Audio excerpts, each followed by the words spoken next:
All right, class. Good afternoon. Hello, Justin. Hello, Alex. Um,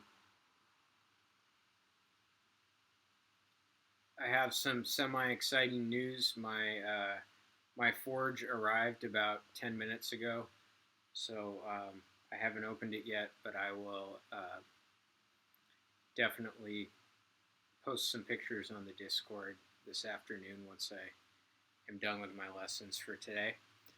But I'm excited. It came really fast. The forge was produced in Lithuania, so I'm not even sure where that is. That's like Eastern Europe, I think. Hey, Fu. Um, yeah, where is Lithuania? Now I gotta look it up.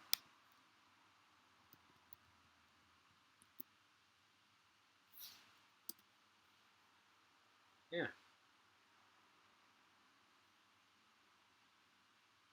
Lithuania. It's one of the Baltic states. There you go. All right, so because I do want to open up the forge, let's just get right into the physics.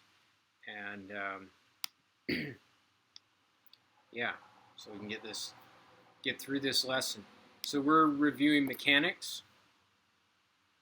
Um, so your AP exam is a week from Monday if you're taking it, and so I'll be doing 7 mechanics free response, and then I'm thinking probably week after next I'll have maybe a Sunday review or Sunday just Discord so you guys can ask me questions if there are things you want me to go over. And I'm thinking we'll probably take a couple days off. So maybe take Monday, Tuesday, Wednesday off, and then we'll come back Thursday with some advanced topics. That's kind of my plan. So,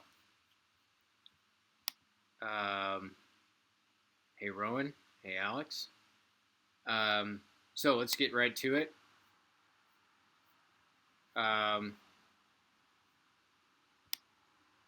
So mechanics. This is the 2003 mechanics.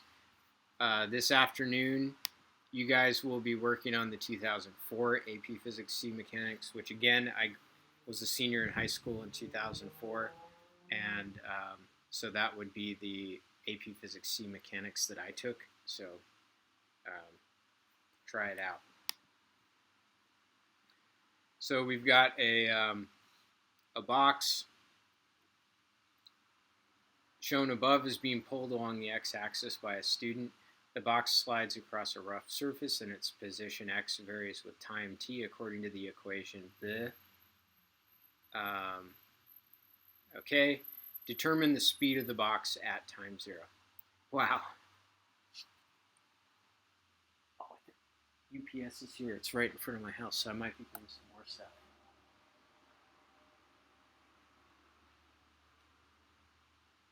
Oh, it's exciting. All my stuff is arriving, all my forge items that I ordered off Amazon. Oh yeah. Oh yeah. Oh, it's going to someone else's house. It's a bunch of bottles of wine.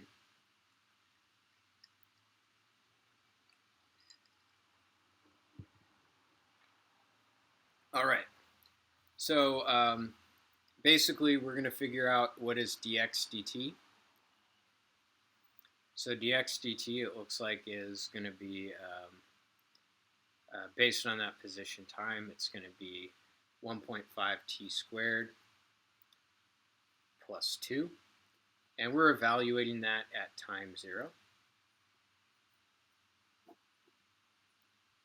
So that's going to be 2 meters per second. Wow, doesn't that just seem trivial compared to all the E&M questions? I have to say. Determine the following as functions of time: the kinetic energy of the box, the net force acting on the box, the power being delivered to the box. All right. Piece of cake. Kinetic energy is 1/2 mv squared. I just found the velocity right there, so I would have 1/2 times the mass, which is 100, times 1.5 t squared plus 2, that quantity squared. So that would be the kinetic energy as a function of time.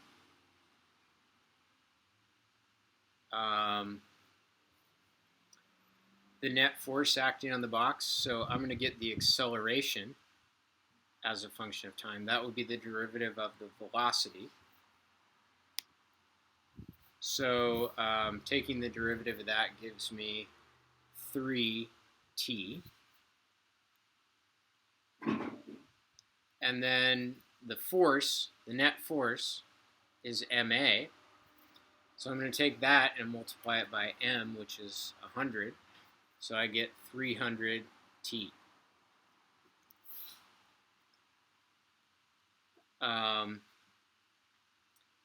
Calculate the power being delivered to the box. There is an equation for power that we learned. It is force times velocity. So the force we just calculated is 300t, and the velocity is 1.5 t squared plus 2. So there you have it. Part C. Calculate the net work done on the box in the interval of t equals 0 to t equals 2. So recall power is the rate at which work is done. So if I take this and I integrate both sides, I get work equals the integral of power with respect to time. And I want to know over the interval 0 to 2 seconds. So then I'm going to take my equation for power and plug it in. So then I would get, I'm going to go ahead and multiply this out if you don't mind me doing that. So it looks like I would have 300 times 1.5 is 450 t cubed. 300, so that's going to be plus 600 t dt. And I'm integrating that from 0 to 2. So doing that integral, I get 450 divided by 4 times 2 to the 4th plus 600 divided by 2 times 2 squared. So that's going to give, well, 450 times 4, that's 1800 plus 300 times 4 is 1200.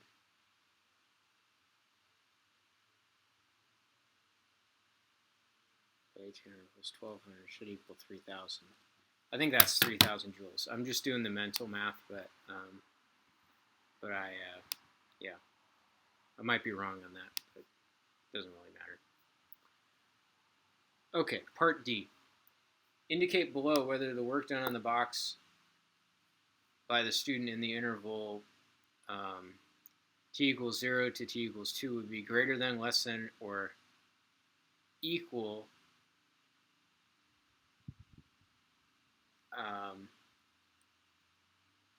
than the answer in part C. Notice how the box is sliding across a rough surface, okay? So what that means is that, the student is doing 5 joules of work, but maybe the box only gets 3 joules of work because 2 of those joules were just dissipated as heat due to friction. So I would say that the student actually does more work. So I would say greater, because some of the work is dissipated as heat. Okay? Wow, didn't that just seem like a breeze compared to E&M? Not very laborious at all. Maybe this is going to be laborious. Who knows? An ideal spring is hung from a ceiling and a pan of mass m. Is suspended from the end of the spring, stretching it a distance d, as shown above. A piece of clay, also of mass m, is then dropped from a height h onto the pan and sticks to it. Can you feel the simple harmonic motion coming in? There's going to be simple harmonic motion because it's going to start going. I can feel it. Express all algebraic answers in terms of the given quantities and fundamental constants. A, determine the speed of the clay at the instant it hits the pan. That's just kinematics. V final squared equals V initial squared plus 2a delta x. V initial is 0. The acceleration is gravity. It falls through a distance h. So we get that V final equals root 2gh. B, determine the speed of the pan just after the clay strikes it. That's going to be conservation of momentum.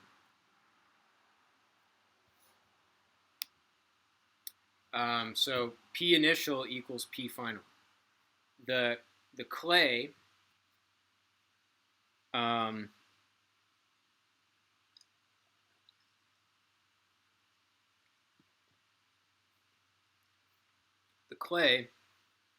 carries the initial momentum.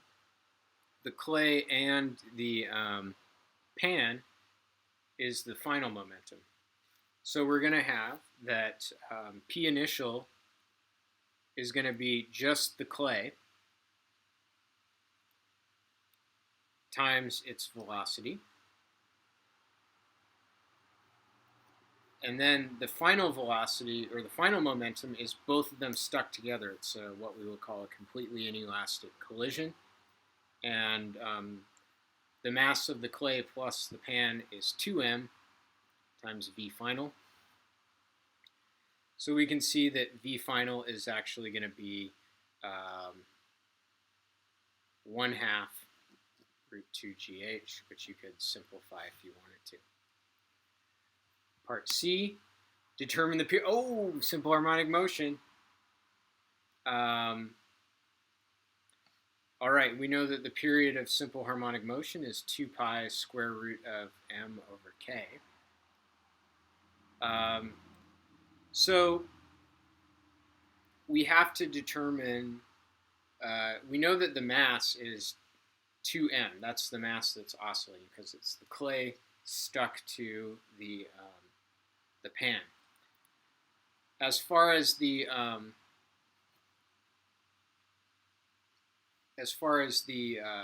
stiffness, well, we know that F equals kx, and when we hung the pan, which had mass m, the pan exerts a downward force of mg, and we know that it stretched a distance capital D. So this allows us to get stiffness in terms of other variables. So we get that the stiffness is mg over d. So we can plug that in. We get 2 pi square root of 2m divided by mg over d, like that. And so it looks like we get 2 pi square root of 2d over g is the period.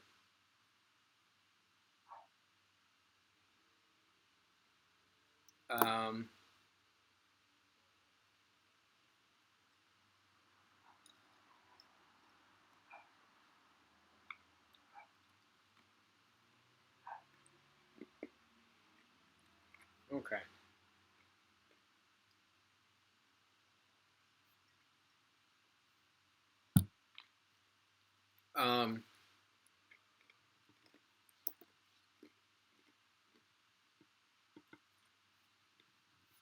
Let me see if I have any questions from you guys. No questions. So part D says, determine the distance, the spring is stretched, at the moment the speed of the pan is the maximum. We know that in simple harmonic motion, you reach maximum speed as you pass through equilibrium, okay? So the question is, where is equilibrium? Well, equilibrium was when the spring is stretched a distance d, but that was when there was just the pan. If we have the pan plus the clay, because they're stuck together now, the new equilibrium position is where it would settle if there was twice as much weight.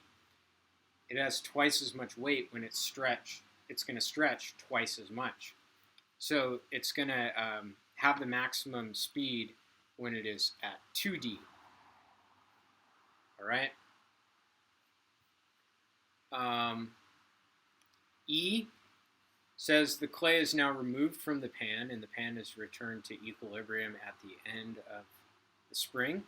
A rubber ball, also of mass big M, is dropped from the same height onto the pan and after the collision is caught in midair before hitting anything else.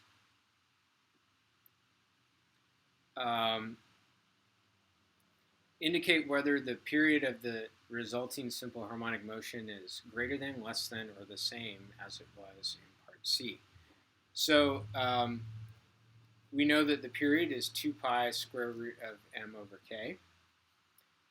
The mass, the stiffness, it's the same spring, so the stiffness didn't change, but now we have less mass oscillating because it's instead of 2m, we just have m. So the mass went down, which means that the period is going to go down. So it's going to be less than. That just seems, this is just like the easiest free response I've ever seen. It's so easy so far. Whoa, is this a trebuchet? Yeah. That's pretty cool.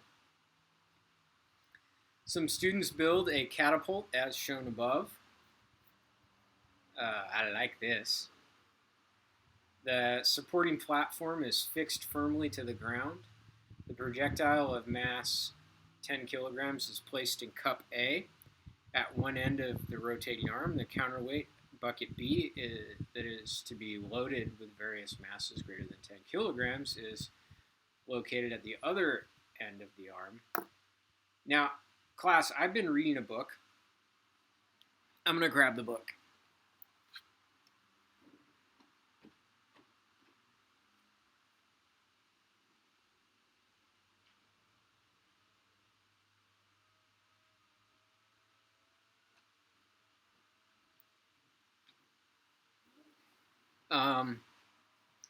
This book is called Structures, or Why Things Don't Fall Down.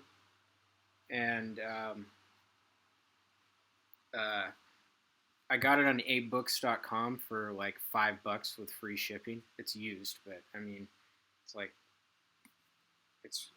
and I would say this book is delightful. It's kind of about material science and structural engineering. It doesn't have a lot of math. It's more exposition. But it talks about how Roman design, so what Romans used if they were under siege was, if they were putting something under siege, was ballistas. And ballistas convert elastic potential energy into kinetic energy, okay? And then in the medieval times, in the Dark Ages, people started using catapults, which convert gravitational potential energy into kinetic energy. And apparently, what the author argues is that the conversion of elastic potential energy to kinetic is much more efficient than the conversion of gravitational potential energy. So if you had a wall and you fire a ballista at it, the ballista can knock down the wall, okay? Catapults can't do that. They can't. So basically, it's the Dark Ages, so it's like technology went backwards. The Romans had far superior siege engines. All right. So, got a little off topic there. So, part A says the students load 5 different masses in the counterweight bucket, release the catapult, and measure the resulting distance x traveled by the projectile. Sketch a best fit curve for these data points. Okay, that's easy. Let me sketch. So it's definitely not a straight line. It looks like it's a square root, doesn't it? Or maybe a power law with a power that's less than 1. Using your curve of best fit, determine the distance x traveled by the projectile if 250 kilograms is placed. So 250 kilograms is, here's 300, so 250 is right here. And if I trace that up, my line of best fit isn't very good. I would say it's right around 30 meters. So I did part 1, or part I. Part 2, I would say approximately 30 meters. Okay. Part B says, students assume that the mass of the rotating arm, the cup, and the counterweight bucket can be neglected. What? Okay. So there's this giant arm, and they're just neglecting the arm. This is actually what the author says about why is a catapult so much less efficient than a ballista. It's because after you launch the projectile, you have this giant swinging arm. So it's like all that kinetic energy. The arm has so much kinetic energy after the launch that you didn't have much energy remaining to give to the projectile. So that's a horrible assumption, but whatever.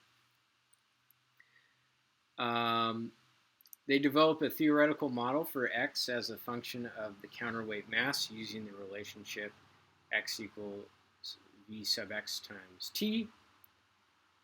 How many seconds after leaving the cup will the projectile strike the ground? So, basically, we would use the delta y equation. Delta y equals v y naught t minus 1/2 gt squared. The delta y from top to bottom is minus 15 meters, it looks like. It's a horizontal launch, so we can neglect that part, and we just get minus 5t squared. So we get t equals square root of 3 seconds, which is what, 1.4? I think it's, 1.7, my bad. Seconds, 1.7 seconds. 2, derive an equation that describes the gravitational potential energy of the system relative to the ground when in the position shown in figure 1, assuming the mass in the counterweight bucket is m.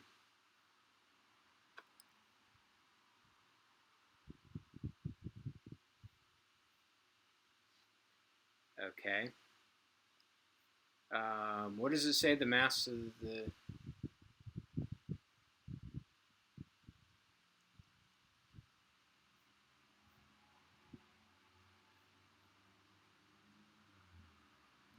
Well, basically... Oh, the projectile has a mass of 10 grams, it says. Okay. So when it's in position 1, we've got a 10 kilogram mass, and then we've got mass m. So we have, it looks like, we've got mgy plus mgy, where we have the cup mass and then the counterweight. And they're both at a height of 3 meters, right? So that would just be 10 plus big M times 10 times 3. All right. Derive an equation for the velocity of the projectile as it leaves the cup. So initially, so basically we have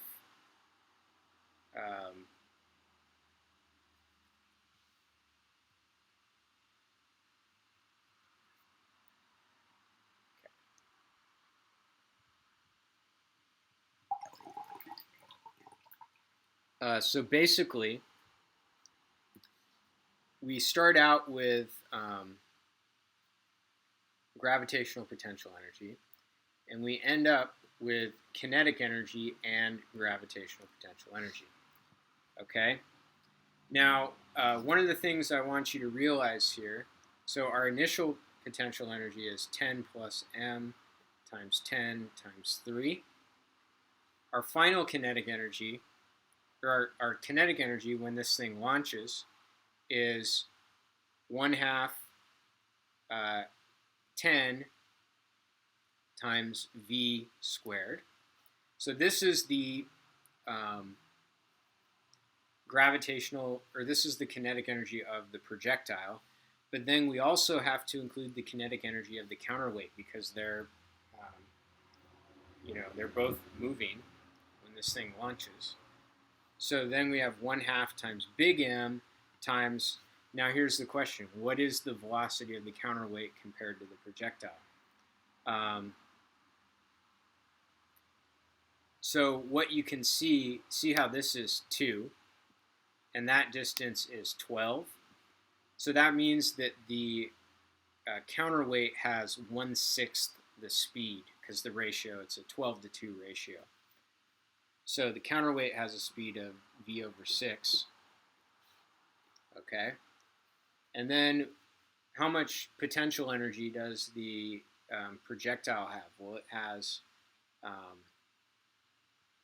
10 times g times, it looks like it's 15 meters in the air. And then the counterweight is going to be, it still has, see how this distance is 2, so it's still 1 meter in the air. So that's going to be m times 10 times 1. Okay? So now I have to simplify all this junk.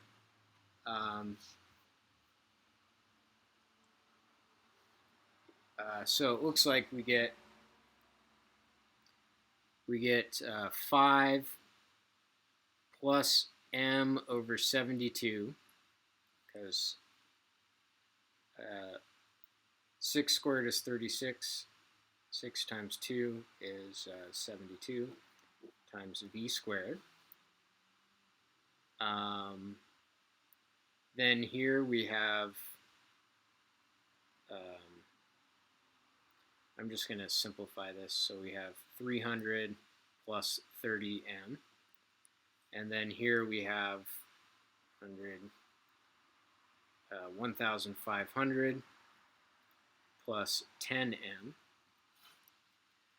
So moving that over, we've got 20m minus 1,200 over 5 plus m over 72. The square root of that equals v. Okay? Part C. That was a little bit tricky.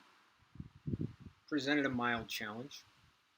Part C says, complete the theoretical model by writing the relationship for x as a function of counterweight mass. So,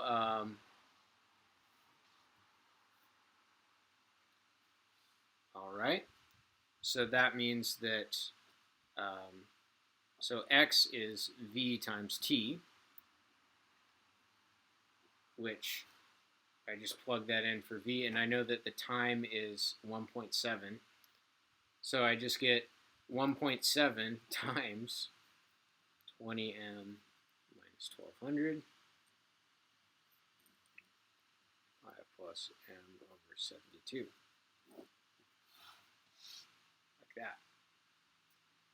Like Compare the experimental and theoretical values of X for the counterweight bucket mass, 300 kilograms. Offer a reason for any difference. So let's suppose I plug in 300. So what would I get? So X evaluated at 300, I get 1.7 times the square root of 20m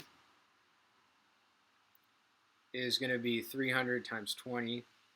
That's 6,000 minus 1,200 is 4,800 over 5 plus mass over 72. So 300 divided by 72, 4.16.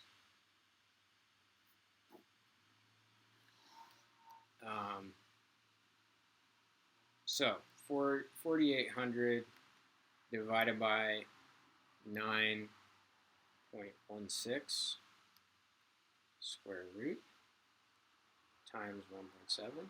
That gives us 38.9 meters. Okay, so let's see. What did for 300 kilograms, what did it say?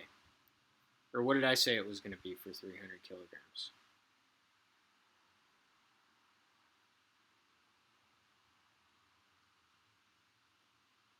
I got approximately, for 300 kilograms, it said 37 meters. So I'm going to say that's pretty damn close. All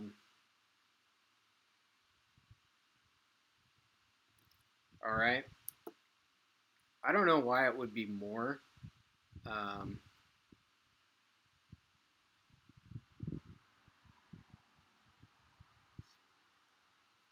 Well, I guess air resistance, you know. I'm going to say air resistance because air resistance is something that would make the distance be less. That experimental distance be less. Okay.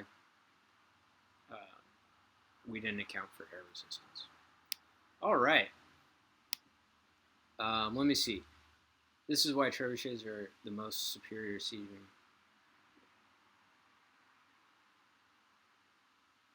All right. Bye, Alex. So that's my lesson for today. On Discord, maybe I will post some pictures of the forge once I open it. Have a great afternoon, everybody.